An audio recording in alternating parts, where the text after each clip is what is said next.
তারেক রহমান কি বাংলাদেশ ভালোবাসে, গণতন্ত্র ভালোবাসে? একসময় নিজেকে খুব বড় মন্ত্রী হিসেবে যারা জাহির করতেন, ক্ষমতার দাপটে মাটিতে পা পড়তো না যাদের, তারাও আজ কারাগারে অন্ধকারে দিন যাপন করছেন অথবা দেশের বাইরে পলাতক অবস্থায় দিন কাটাচ্ছেন। তবে সব কিছু ওলটপালট হয়ে গেলেও এখনও বিগত শাসনামলের বাকপটু সোমা ইসলাম দিব্যির ডালপালা মেলে ঠাঁই দাঁড়িয়ে আছেন। আওয়ামী লীগ শাসনকালে আওয়ামী লীগের হয়ে, বর্তমানে বিএনপির হয়ে তেলবাজি করে দিব্যি টিকে আছেন তিনি। কিন্তু সাংবাদিকতা কি আসলেই তেলবাজির পেশা? জনমতের আড়ালে ক্ষমতার চোরাগুলিতে স্বার্থ হাসিলের অন্যরকম হাতিয়ার?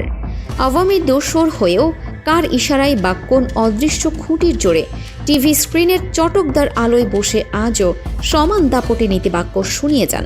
বিস্তারিত থাকছে আজকের প্রতিবেদনে।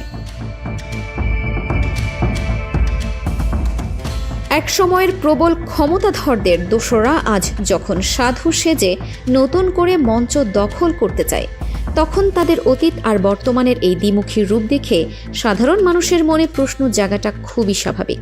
এমনই এক চরম বিতর্ক ও আলোচনার কেন্দ্রবিন্দুতে রয়েছেন দেশের বেসরকারি টেলিভিশন চ্যানেল আয়ের এক সময়ের দাপুটে ও টকশো উপস্থাপিকা সোমা ইসলাম।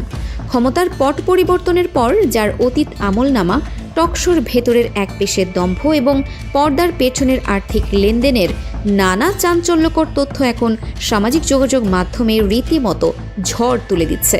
বিগত ১.৫ দশকের রাজনৈতিক ইতিহাসে দেশের গণমাধ্যমের একটা বড় অংশকে যেভাবে ব্যবহার করা হয়েছে তা নিয়ে মানুষের মাঝে দীর্ঘদিন ধরে চাপা ক্ষোভ ছিল। সেই ক্ষোভের বারুদে নতুন করে অগ্নিসংযোগ করেছে সোমা ইসলামের পুরনো কিছু ভিডিও ক্লিপ। বিশেষ করে ২০২৪ সালের রাজনৈতিক পট পরিবর্তনের ঠিক আগের একটি টকশোর দৃশ্য এখন মানুষের মুখে মুখে ঘুরছে। চ্যানেল আয়ের জনপ্রিয় অনুষ্ঠান টু দ্য পয়েন্ট ছিল এক সময়ের বহুল আলোচিত একটি রাজনৈতিক টকশো। সেখানে এক অনুষ্ঠানে অতিথি হিসেবে উপস্থিত ছিলেন সাবেক সেনা কর্মকর্তা ও রাজনীতিক শাহজাহান ওমর বীর উত্তম।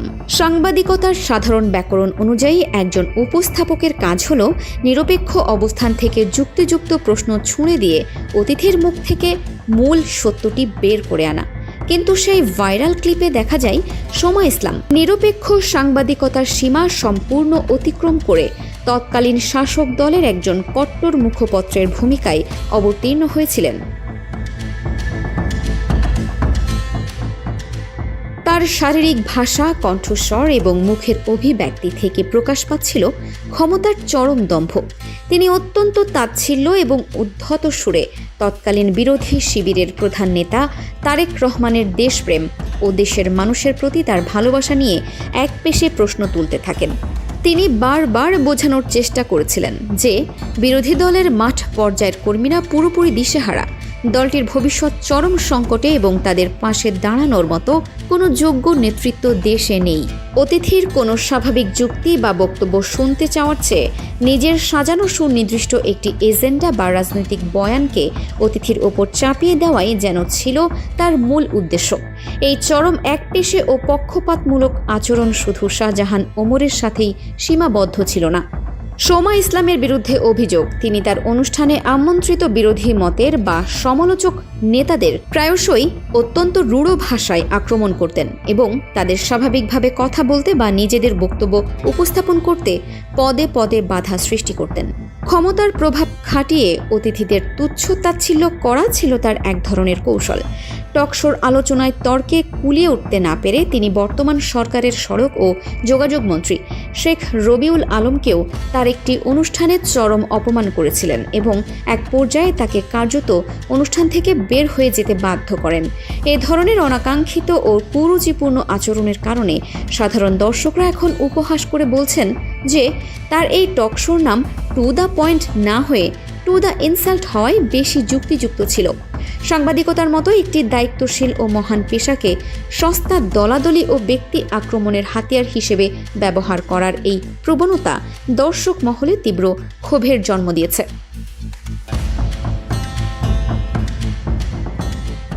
সবচেয়ে লজ্জাজনক বিষয়টি হলো পর্দার সামনের এই মার্জিত ও নীতিবান রূপটির আড়ালে সোমা ইসলামের বাস্তব জীবনের আচরণ ছিল সম্পূর্ণ বিপরীত।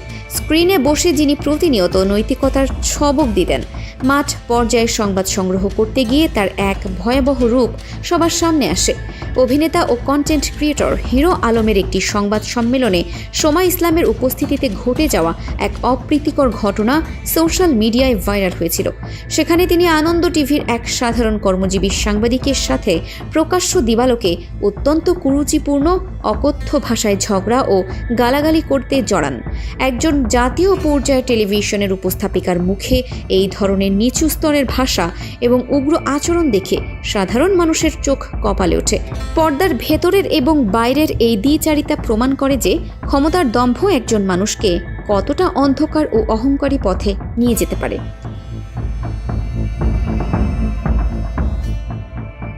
তবে সোমা ইসলামের ক্যারিয়ারে সবচেয়ে বড় কালো দাগটি পড়েছে আর্থিক দুর্নীতি এবং সাংবাদিকতার আড়ালে অর্থ হাতিয়ে নেওয়ার অভিযোগগুলোর মাধ্যমে।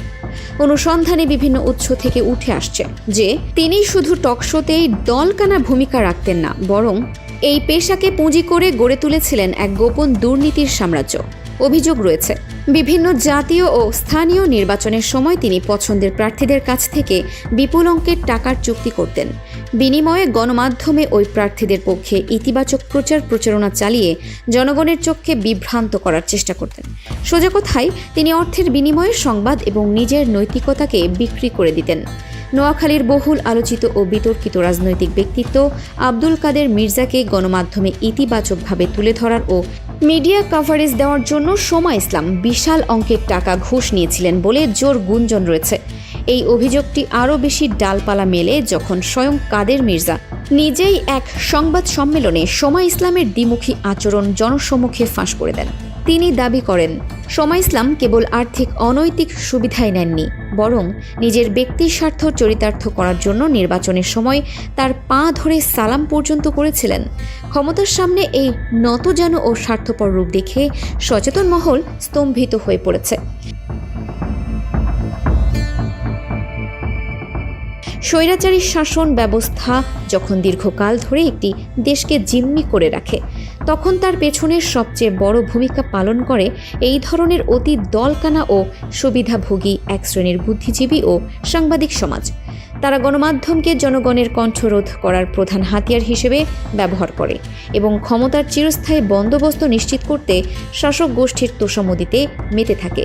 কিন্তু ইতিহাসের সত্য হল, সময়ের পরিবর্তন হবেই এবং প্রতিটি অন্যায় ও দম্ভের পতন অবশ্যম্ভাবী। স্বৈরাচারের পতনের পর আজ দেশ জুড়ে এক নতুন ভোরের প্রত্যাশা তৈরি হয়েছে। কিন্তু অত্যন্ত আশ্চর্যের বিষয় হলো, এত সব গুরুতর অভিযোগ, ভাইরাল হওয়া অকাট্য প্রমাণ এবং তুমুল জনরোষ থাকা সত্ত্বেও সোমা ইসলাম এখনও সুকৌশলে দেশের গণমাধ্যমে তার কর্মকাণ্ড চালিয়েই যাচ্ছেন, যেন কোনো অদৃশ্য ক্ষমতার সুতো তার পেছনে বাঁধা রয়েছে, যার কারণে তিনি এখনও বহাল তবিয়তে টিভি স্ক্রিনে বসে সমাজ ও রাজনীতির জ্ঞান বিতরণ করছেন। সম্প্রতি বিএনপি নেত্রী ও সাবেক সংরক্ষিত নারী আসনের সংসদ সদস্য নীলুফার মনি জুলাই বিপ্লবের সাহসী যোদ্ধাদের নিয়ে যে বিতর্কিত মন্তব্য করেছিলেন, তার পেছনেও সোমা ইসলামের এক সূক্ষ্ম চাল ছিল বলে মনে করছেন রাজনৈতিক বিশ্লেষকরা। তিনি অত্যন্ত চাতুর্যের সাথে প্রশ্ন সাজিয়ে নীলুফার মনিকে এক প্রকার ফাঁদে ফেলেন এবং উস্কানিমূলক কথা বলাতে বাধ্য করেন, যা পরবর্তীতে দেশ জুড়ে ব্যাপক সমালোচনার সৃষ্টি করে। একজন পেশাদার ও নিরপেক্ষ সাংবাদিকের দায়িত্ব হলো সত্য ও বাস্তব তথ্যকে জনগণের সামনে উপস্থাপন করা, কাউকে উদ্দেশ্য প্রণোদিতভাবে কোনো রাজনৈতিক ট্রাপে ফেলা কিংবা উস্কানি দিয়ে পরিস্থিতি ঘোলাটে করা নয়।